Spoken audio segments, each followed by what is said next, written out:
I'm Steve Gruber, and I was born here, right here in the heart of America. When I grew up, I was surrounded by farms and farmers. There was wheat and corn, beans and barley. I knew lots of farmers. Some had beef cows, others had dairies. Some had hogs and chickens. They were everywhere. Farms were, but that's fading. That America is disappearing. Why? Because small farms, just like this one, are disappearing at a rate of 10,000 a year. Let that sink in. 10,000 American farms vanish every year, crowded out by industrial farms, massive imports, and of course, subdivisions and people like you and I. So here's the question. Are you ready for an America where the American farm isn't here anymore and food security isn't either?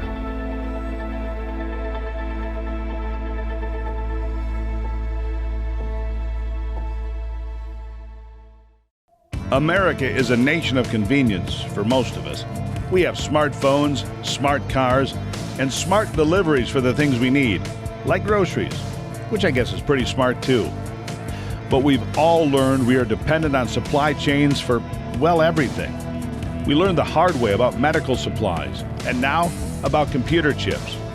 But what would happen if we outsourced our food supply and suddenly that supply chain got disrupted? What if we forgot about the people who can grow food, those that feed us? What about the farmer?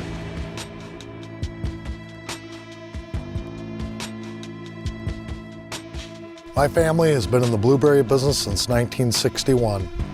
If America doesn't wake up and start reading their labels and supporting American farmers, there's going to be no more American farmers. And that'd be very devastating to this country. American farmers are going out of business. West of New York and east of LA sits a vast piece of real estate.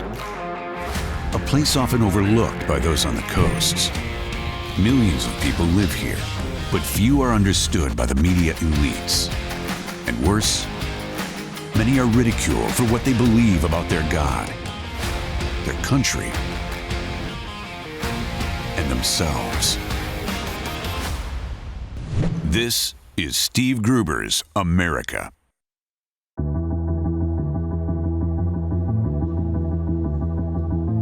When European settlers landed here in America, the only worry for those early farmers was the weather. Will there be enough rain? Will there be too much rain? Will the frost come early this year? Will we get the crops out of the field in time? Today, the American farmer has a hell of a lot more to worry about than just Mother Nature.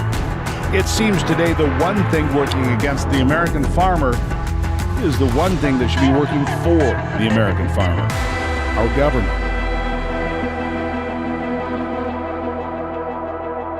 The American farm has been the backbone of this nation from the beginning. If you look back in time, in 1790, 90% of the people working in this country worked on farms. By 1900, it was just 38%, and today, barely 1%. You see, America is a place built on some of the greatest real estate in the world. We have timber and minerals. We have fresh water and vast farmland, but it seems nobody cares where their food comes from anymore, and the small American farmer is a vanishing breed. And if we don't figure it out soon, these small farms, they're not going to exist anymore. This story begins in one of the most popular summer vacation destinations in America, the small town of Grand Haven, Michigan. Grand Haven has one of the most beautiful Lake Michigan shorelines anywhere. And just east of Grand Haven, they have some of the best soil for growing blueberries, and it's here where I met Adam Malone of Patriot Foods. Adam is a third-generation blueberry farmer, and around here things have changed a lot since his granddaddy farmed this land. You've been a farmer your whole life. It's changed. It continues to change. Tell me about your family history, how you became a farmer, and where we are today compared to years past. Yeah, my family started farming in 1961, blueberries. The American farmer is suffering right now. The main reason, Steve, is imports. Imports are flooding the markets. Back in the 70s, the 80s, even early 90s, we were still solid. Many farms up for auction the last 3 years in Michigan. But these are the best blueberries in the world. And yet you say you're losing market share, you can't compete, your neighbors are going bankrupt. How can that be? things. You can't compete with the labor prices. You can't compete with food safety regulations. The food safety is unbelievable in this country, which is a good thing for the consumer. Mexico has no restrictions on food safety. They ask a question. Are the blueberries, for instance, safe for consumer consumption? Yes, they are. Okay, send them in, right? Right now, Michigan has Canada dumping on us, wrecking our market, taking our crate price from $24 to $14. You can't even go in the field and handpick this beautiful fruit of Michigan. It's just devastating to this market. Now we have Peru hitting our shores. They're hitting the West Coast, they're hitting the East Coast. We can't compete. So let me ask you this, how important is it when you walk into a grocery store, whether it's blueberries or anything else you find in the produce department or the meat department, that you look at the label and say, where did this come from? You got to be a label reader, don't you? You know, Steve, the only way you stop this and heal this wound, this gaping wound for this country, is by knowing where your produce is coming from. We need to buy U.S. only produce.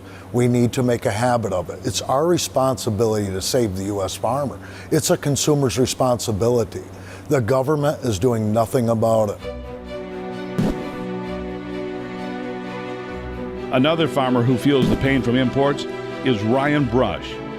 Brush Farms is about an hour south of Grand Haven in South Haven, Michigan. And Ryan's great-grandfather started Brush Farms all the way back in 1905. They started with a fruit and vegetable farm and cow dairy operation, hogs. It's just been growing every generation, more and more and more to where we are today. Starting with like 80 acre, now 1,700 acre. Today, Brush Farms grows fruits, vegetables, and grains. And one place they sell this fresh produce is at their family farm market on the edge of town. With coronavirus last year, most people weren't comfortable with going to the local stores, Myers, Walmarts, and the bigger chains. So all the produce that we were able to sell was pushed through our market here, opening up the public's eye to where produce kind of comes from and buying local. And when they buy local, they get to see more of what farms are like and where produce comes from and how produce should look coming in compared to stuff that had been imported that was probably harvested a month prior. It's a big eye opener if you start getting on the bandwagon of buying from markets. Really did ramp up sales. Finally, Americans opened their eyes and made a conscious decision on where to buy their produce. But when things started getting back to normal, people went back to their old ways. And the demand for local produce, it slacked off again. This year is looking more like people are going to the chain stores again. But it was a good eye-opener for the people to see where fresh produce is and what it looks like compared to a melon from Myers that was picked a month ago compared to one that we picked right here, right off the vine. Yes, there's absolutely other countries importing that are hurting the American farmer, yep. I'm sure that the blueberry guys have touched subject about Peru with the blueberries, but as far as vegetable production, it'd be hotspot Mexico. When you get told from your broker that no, they're buying them from Mexico, they don't even want yours, it's kind of a blow.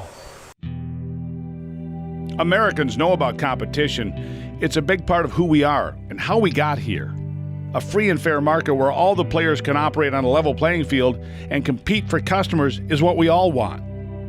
Unfortunately, farmers like Ryan Brush and Adam Alone have been learning for a long time. They're getting the short end of the stick. Steve, since the pandemic, I tell you, logistically, anything west of the Mississippi River, we can't even ship.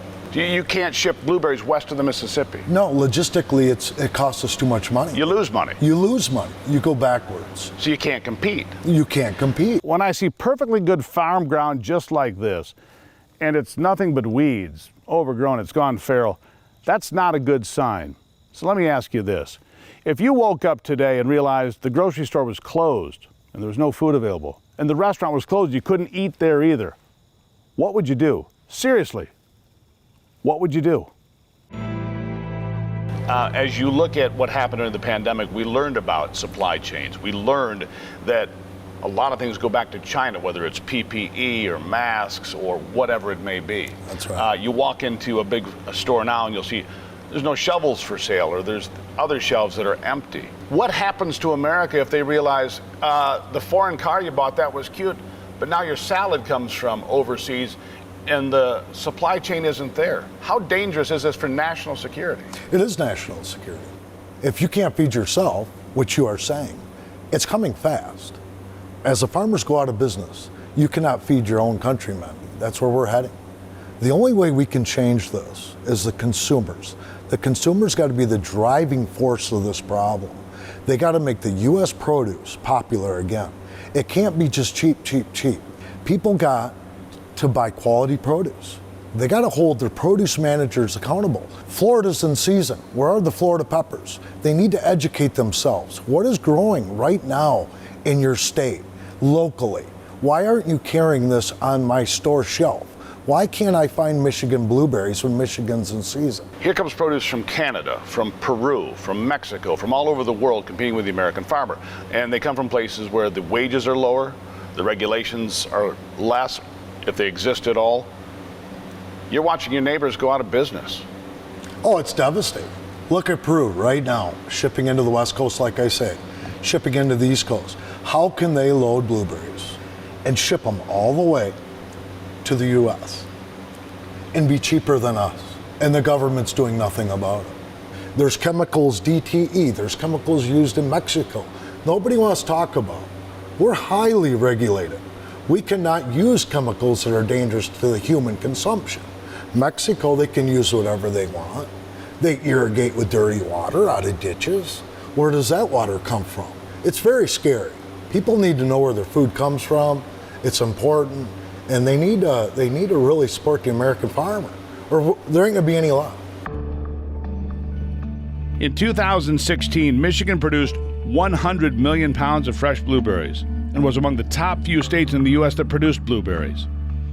Since then, however, foreign imports of blueberries have surged by more than 60%. Not only are they being imported in the off-season, but during the critical growing season, and even worse, right at the peak of harvest. Blueberry production here in the U.S. is typically more expensive than in other nations. Pair this with the imported blueberries that are being sold for a lot less, and it's killing American farmers and the ability to compete. We are going out of business. The farmer generation is going out of business. And it's not just blueberries. It's peaches, it's peppers, it's melons, it's citrus. It's a disaster. This is Steve Gruber's America.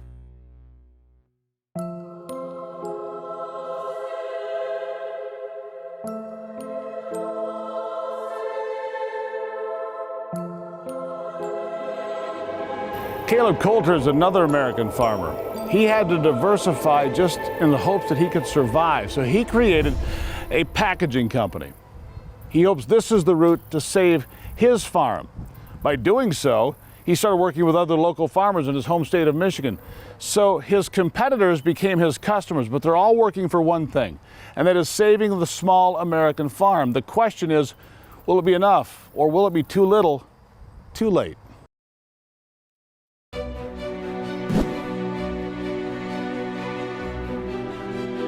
Just 40 minutes north of Grand Haven is New Era, Michigan. Here you'll find Caleb Coulter of Coulter Farms. Caleb's been farming here for 25 years. He's a proud fourth-generation farmer. I'm a farmer, you know, and I've got a lot of other things we've got into, but I'm a farmer. And at the end of the day, what am I? I'm a producer. I have to produce. And the problem with the politicians in this world, they all talk. They don't produce. You know, if someone's forced into producing it, your job, you got to do something. At the end of the day, you got to have something to show for. And I'm sorry, but I think both parties are guilty of it. And this country's got to get back on track and become productive. Caleb also owns American Apple and American Asparagus. American Apple works over 180 acres of Michigan apple trees with 13 varieties, and it's just a few miles inland from Lake Michigan. This makes for excellent growing conditions and frost protection in the spring, plus cool fall nights. American asparagus works over 300 acres and manages 600 more. The asparagus season in Michigan is short. It lasts just over a month, which makes it really tough when you're competing with foreign imports. Yeah, the imports hurt us. And our biggest one would be an asparagus. In the beginning of our season, Mexico is in harvest, and the end of our season is Peru is. And we have a little window there where it's only us. Right before us, it's Washington's kind of the big player in domestic supply, and I think they run into the same issues as we do. It's really comes down to, yeah, we can compete, yeah, we can do a better job all day long. I go toe to toe, but it's labor rates that get us. You know, we hire labor. We actually use H-2A labor a lot. It's a foreign visa where people come to the U.S. to work. We normally recruit out of Mexico. You know, right now in Michigan, the labor rate's $14.72 an hour. It's a federally mandated wage. In Mexico, our competitors, they're paying $10, $12 a day. It's just not there. The room's just not there.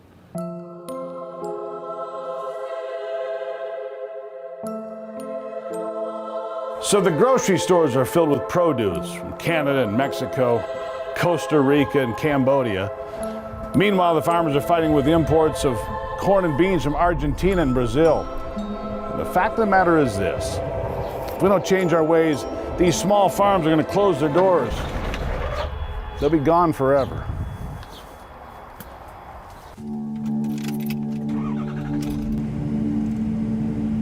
Adam Malone says the crisis on the American farm is worse today than it's ever been. It's not just getting passed over by consumers for cheaper imported products. It's also being put behind the 8 ball by the U.S. government. The United States grows the most blueberries in the world, and the top 3 states are Washington, Maine, and Michigan. And a lot of these farmers can't see the product they've grown on the local store shelves. Why? Because of the imports. It seems no matter what they're growing, American farmers are struggling to make it all work. I look around, you've got a huge operation here. Yes.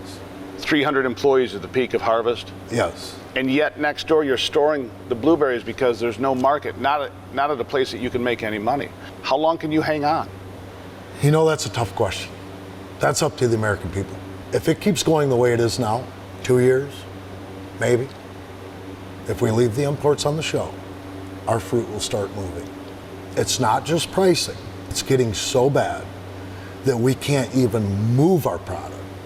So we have to move it into frozen, different sectors, the juicing sector.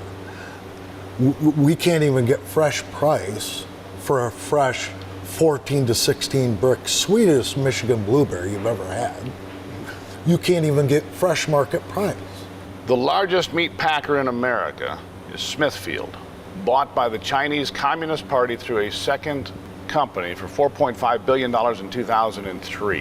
One American company still packs meat, it's Tyson, correct? That's correct. 50% of the pigs alive on the planet today are owned by the Chinese. 25% of them in America, 50% of them worldwide, correct? That's correct. So if Smithfield, the largest meat packer in America, is owned by the Chinese, and the Chinese decide, we want to shut them down, we don't want to run anymore, we want to tell America, no more, we get it all. I mean, they pretty much control our future if they control what's on the table, don't they? We lose control of our agricultural market, we're doomed as a country. Believe me, you go back how this country started, where the money came from. This country cannot feed itself, we're doomed. The Chinese swallowing up farmland like it's going out of style, swallowing up timberland like it's going out of style. How are they doing this? Well, they're buying big companies that own the land. You own the processing plants, you own the farms, you own the dirt, you own the market. They can put the American farmer out of business. If you keep buying imports at the store, like there's no problem, they keep flooding in. The only way we can stop this is read our labels. That's the only way you can stop it. By law, every product sold in America has a label which tells you what's in it and where it's made. It tells you exactly where it came from. So if we all stop making the mistake of just buying whatever's on the shelf, we could change the lives of American farmers like Caleb Coulter. Yeah, I mean, I guess around here the mistakes are numerous. You know, failure's only measured by if you quit. American apple and American asparagus are in a state-of-the-art facility. When apples are picked, they're harvested on trailers. They never touch the ground. They get moved inside huge coolers within an hour of harvest. The asparagus is cooled with a hydro cooler immediately after the harvest. This is the only place in Michigan where this is done. Then it's placed in a completely refrigerated packing room. And the ability to track the produce is a priority. Every box and every label is accounted for when it's shipped to the customer. In fact, this facility is where most of the local farmers have their produce packaged and shipped. Caleb isn't in this game only for himself. You see, he knows by helping his neighbors, it also helps the American farmer. And keeping these small farms alive is what drives him every day. Yeah, I think reading your labels, read the labels and where your stuff's coming from, and you know, and recognize there's a big push in this country too, green and food safe and food miles, and I mean, there's nothing more green than supporting your neighbor. You know, buying the local produce, buying the domestic produce. You know, I've had opportunities to travel to Mexico and see where they're bringing, you know, where they're growing asparagus, for instance. You know, people don't realize that product coming in the United States, it's fumigated when it gets here. They don't realize. You start talking about Mexico, you know, what's everybody say Mexico? Don't drink the water, right? What do you think they irrigate with in Mexico? I mean, the people need to wake up. And honestly, I think the American people, they need to support, and just like buy USA and the products we manufacture, you need to buy the produce, you need to buy the beef, support your U.S. farms. These are desperate times for those who work the fields to feed us every day. And just how bad is it for farmers these days? Well, consider this. Suicide rates for farmers and those in agriculture are 5 times higher than the national average, and shockingly, more than double the rate of veterans. In fact, farming has the highest suicide rate of any profession in America. Think about that. And I can tell you, that's not because things are going so well on the family farm. Do you feel forgotten? Absolutely. It's all about money. It's all about cheap. It's all about cheap. Soon as Canada has cheap blueberries, the retailers go to Canada fruit. Yeah. As soon as Mexico has cheap blueberries, in the Florida season, all the buyers buy Mexico. The farmers can't control it. The retailers go to Mexico. Adam, I can tell you're worried about the future. I know that you're worried about your family and the future of this farm and all the farms across America. But you're not sitting idly by. You've got a couple of initiatives you've started. Can you tell me about that? Yeah, so in 2019, we started Patriot Foods, Steve. Patriot Foods is a U.S.-only company, of course. What we do at Patriot Foods is we give back every time a customer buys a package in the store, whether it's a small pint like you have here. We have a program, every sale we give back to a veteran family. We take them fishing also, which is really fun. Yeah. It's fun. Our farmers are willing to give back when the American people support them. And that's what this whole campaign and marketing company is about. When you support our company, we give back. Our farmers, our growers, our partners give back. The bottom line, though, if we don't change the road we're on, yeah, Americans won't have American food on the table. I mean, your listeners, your viewers need to realize this is a major problem. I can't stress it enough, on all angles. America, land of the free. Well, except for the taxes every American pays every year. And wouldn't you think the farmers who pay their taxes would get the support from the government to at least cut back on imports and support American producers? You would think the government would want to support these farming operations and those who feed us. But most of the time, it just doesn't feel that way. At the end of the day, we're feeding our neighbors, we're feeding our country. Man, how many people did we feed? It's actually quite staggering. The public, the consumers are the ones that can really heal this massive problem. No matter how many times he gets knocked down, however, Adam rises up, he keeps going, and he supports another cause that runs deep in his family. That cause? American veterans. Patriot Foods may have started with just blueberries in mind, but it now offers so much more. Adam's operation is a smooth running machine, but sometimes machines break down for a moment. Yet with good people and with the fighting spirit of an American soldier, Adam will keep on doing everything he can to help other American farmers stay in the game. He says, if it's the last thing he ever does. Is the American farmer going to make it? I don't know. It's up to you, America.